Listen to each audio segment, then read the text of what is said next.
Mel Boeing, the email in. Mark, have you got the results of that? Who it is? Yes, the lucky winner of that Breitling draw with the ticket money going to the RAF Benevolent Fund is Juliet Vale. So congratulations, Juliet.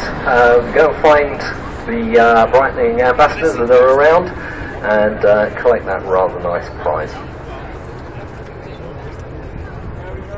So there you are, someone's going home with a nice new shiny Breitling watch.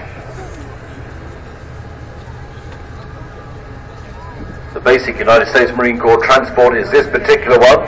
The Corps have a requirement for 360 to replace their Sea Knight and Sea Stallion aircraft.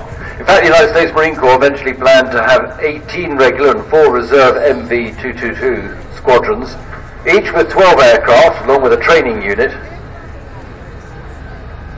MV-22s, the Osprey.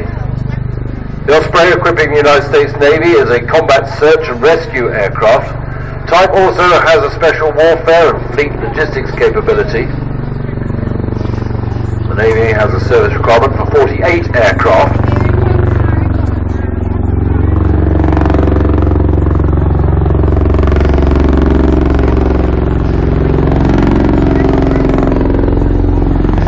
The version for the United States Air Force, the MV-22, is a long-range special mission aircraft with a requirement for 51 aircraft.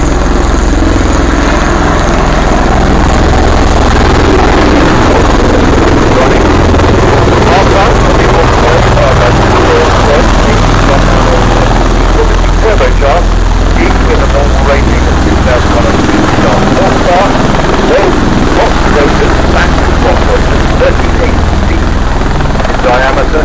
Distance between the prop rotors is 46 inches. The pitch itself by the rest rate and as far as the prop goes, spinning rotors within 12 seconds back the aircraft with the envelope crew, or 56 those on dispatch after landing. Normal crew complement of one pilot, co-pilot crew chief. Therefore, also includes the flight engineer. The main cabin can accommodate up to 24 combat equipped crew. It retains the crash well all the way seat, well stretchers, medical dinners, 20 pounds, cargo beds, very technical, versatile system. Crack along at just over 250 knots, service ceiling just shy of 25,000 feet. Plug-in strength plus 4G minus 1. What I don't know is what sort of license you have to fly it. I mean, half the mode is helicopter mode, half is fixed wing.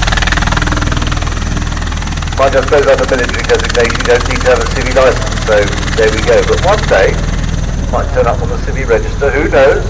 Never say never. Avionics instrumentation, wide-ranging and varied, really dependent on the mission requirement. Customer's choice is always right. Getting airborne very much on the rotor, slowly transitioning forward to wing-borne flight.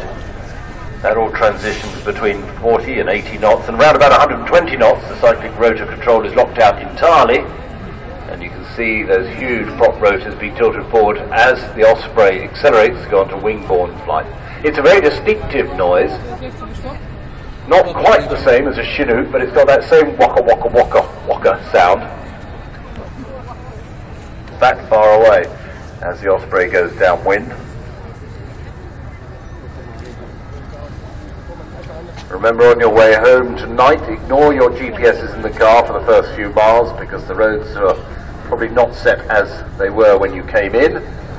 There'll be one-way systems around the place, so once you get out on the motorways, then believe you're in the west end of London. Last Farnborough, as a couple of them flew around London, and everybody's stopping to look up and see what's that noise, very distinctive noise, and they were flying around, and that was quite impressive. Not where we really expected to see them. And here he comes in over where the old black sheds were, now one particularly rusty one. Transitioning back into the rotary mode, the helicopter mode.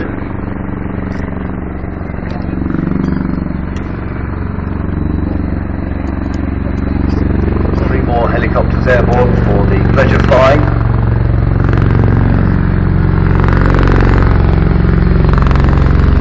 As the Osprey comes into land, go back to its roots, start, and now look out towards the Embraer 145. You will see the remarkable shape of the second Avro bomber to display at Farnborough today, and that is the Avro Vulcan.